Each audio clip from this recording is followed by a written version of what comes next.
Akhirat adalah sebuah konsep yang sangat menarik menurut gue. Kemana kita akan pergi setelah mati? Apakah kita ke surga atau neraka? Atau mungkin setelah kita mati hanya ada kehampaan? Hal yang paling menarik dari konsep akhirat menurut gue adalah neraka. Penggambaran neraka favorit gue berasal dari sebuah karya literatur Italia berjudul Divine Comedy oleh Dante Alighieri.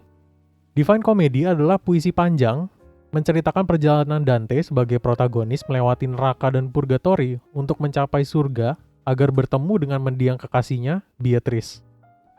Karya ini menjadi klasik dan salah satu karya yang sangat terkenal. Salah satu aspek yang menarik menurut gue secara pribadi adalah Dante menggabungkan agama Kristiani dengan mitologi Yunani, yang dimana akan tercermin dalam tulisannya. Divine Comedy terbagi menjadi 3 buku, yaitu Inferno tentang neraka, Purgatorio tentang purgatori, dan Paradiso tentang surga. Pada video ini gue akan membahas secara singkat dan sesederhana mungkin mengenai buku Inferno. Dalam Inferno, Dante menggambarkan neraka berbentuk lingkaran konsentris seperti corong yang terletak di bumi. Sehingga lingkaran paling luar, yaitu lapisan neraka paling pertama, lebih besar daripada lingkaran paling dalam atau pusat, yaitu neraka paling akhir. Masing-masing lingkaran atau lapisan mewakili dosa tertentu. Perjalanan Dante di akhirat ditemani oleh penyair Romawi kuno bernama Virgil. Berdua perjalanan mereka dimulai dengan melewati 9 lapisan neraka. Lapisan neraka paling pertama adalah limbo. Lapisan neraka ini diisi oleh orang-orang yang disebut sebagai virtuous pagans. Mereka adalah orang-orang yang hidup melakukan perbuatan baik dan bermoral, tapi tidak menerima ajaran Kristiani, atau tidak dibaptis, atau hidup sebelum adanya Kristus. Beberapa tokoh dari limbo diangkat ke surga, seperti Adam, Abel, Musa, Nuh, Abraham, dan Daud. Tetapi ini adalah hal yang sangat jarang terjadi. Dalam lapisan ini, tidak ada hukuman fisik kepada penghuninya, tetapi ada perasaan sedih yang mendalam karena mereka sangat dekat dengan surga, tetapi tidak akan pernah masuk ke sana. Penghuninya adalah filsuf seperti Socrates, Aristoteles, Plato, dan Diogenes. Pemimpin seperti Julius Caesar dan Saladin, ilmuwan seperti Euclid, Hippocrates, dan Ibnu Sina. Begitu juga penyair seperti Homer, bukan yang itu. Dan Virgil sendiri adalah penghuni limbo. Setelah perjalanan dengan Dante berakhir, Virgil akan kembali ke lapisan ini. Lapisan neraka yang kedua adalah lust atau birahi. Pada lapisan inilah siksa neraka yang biasa kita ketahui dimulai. Lapisan ini dihuni oleh mereka yang tunduk pada syahwat dan birahi, sehingga mereka dihukum selamanya terjebak dalam badai besar terpontang-panting menabrak bebatuan.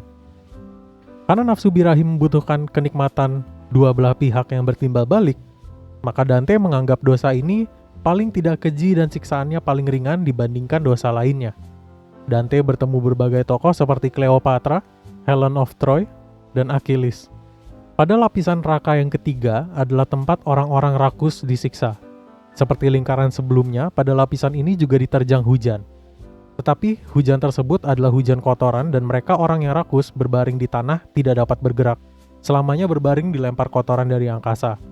Pada lapisan ini juga Dante melihat Cerberus, monster anjing mitologi Yunani yang berkepala 3, berkeliaran dan menganiaya para pendosa di lapisan ini.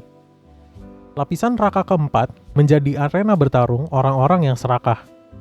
Ketika sampai pada lapisan ini, Dante bertemu dengan Plutus, dewa harta dan kekayaan di mitologi Yunani. Ia mengatakan pesan misterius yang berbunyi, Pape Satan Alepe. Frase ini terkenal karena arti sesungguhnya tidak diketahui dan masih terbuka untuk interpretasi sampai sekarang. Lapisan ini terbagi menjadi 2 kubu, orang yang menimbun kekayaan dengan orang yang boros menghambur-hamburkan harta. Mereka selamanya bertarung seperti jousting, tetapi menggunakan batu berat yang didorong menggunakan dada mereka. Pada lapisan neraka kelima, terdapat sebuah sungai bernama Styx, di mana orang-orang yang murka dan marah selamanya berkelahi dengan satu sama lain, saling memukul, mencakar, dan menggigit penuh amarah. Mereka yang moody dan gloomy juga berada di sini, tenggelam di dalam air, dipaksa untuk menghirup lumpur hitam. Phlegyas, seorang tokoh mitologi Yunani, dengan enggan membantu Dante dan Virgil menyeberangi sungai Styx. Setelah menyeberangi sungai Styx, Virgil dan Dante tiba di gerbang City of Dis. yang mencakupi lapisan neraka ke-6 sampai 9. Dosa-dosa terburuk menurut Dante.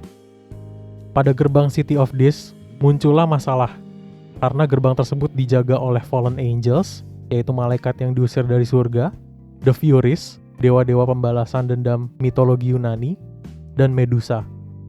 Mereka berkata bahwa orang yang masih hidup dilarang masuk. Disinilah pertama kalinya Virgil tidak dapat melindungi Dante.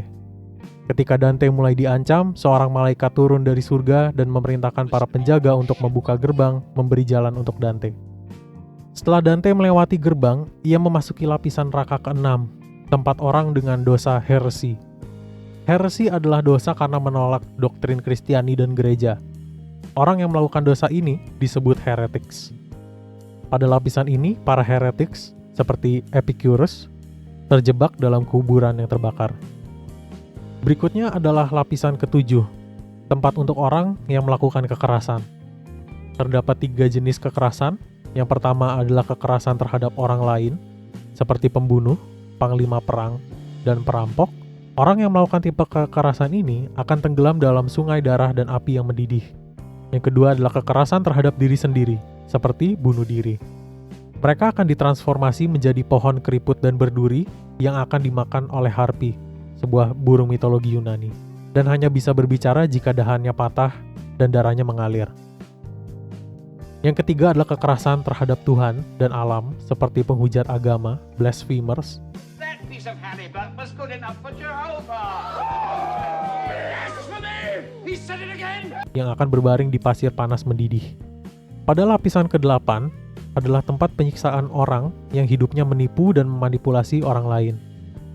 Lapisan ini unik karena memiliki 10 kategori dosa penipuan dengan bentuk penyiksaan berbeda untuk masing-masing kategori tersebut.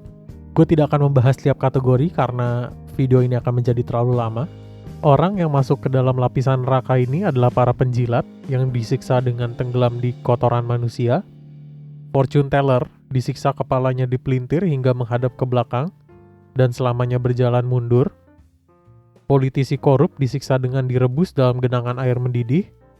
Para pencuri disiksa dengan dikejar oleh monster reptil seperti ular dan kadal, dan masih banyak lagi.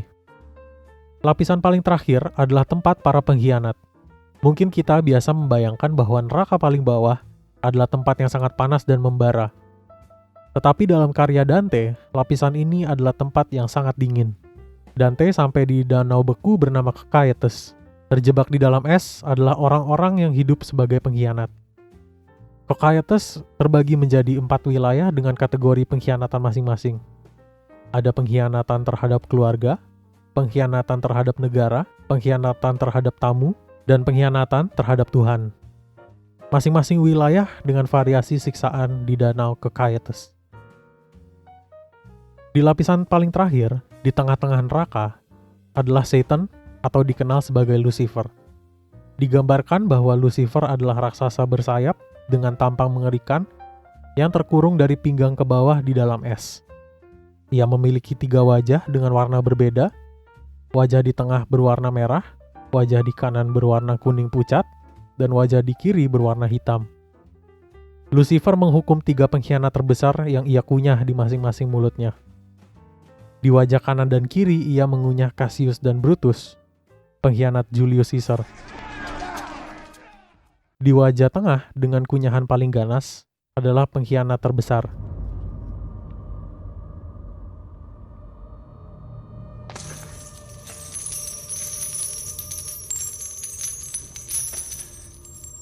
Judas. Di sini cerita Inferno telah berakhir dan lanjut ke buku berikutnya, yaitu Purgatorio. Inferno mungkin karya yang paling terkenal dalam Divine Comedy, seringkali muncul dalam popular culture seperti film Seven, What's in the box? What's in the fucking box? TV series How I Met Your Mother, Well, of course, hell is an interesting concept, isn't it? I've always loved to imagine it as Dante did in the Divine Comedy. bahkan ada sebuah game berjudul Dante's Inferno oleh Visceral Games. Imagine what it means to be free at that prison! God damn it! Mungkin salah satu alasan mengapa banyak orang yang sangat tertarik dengan buku Inferno ketimbang Purgatorio dan Paradiso adalah mereka ingin membandingkan dosa yang mereka perbuat dengan Raka yang digambarkan oleh Dante.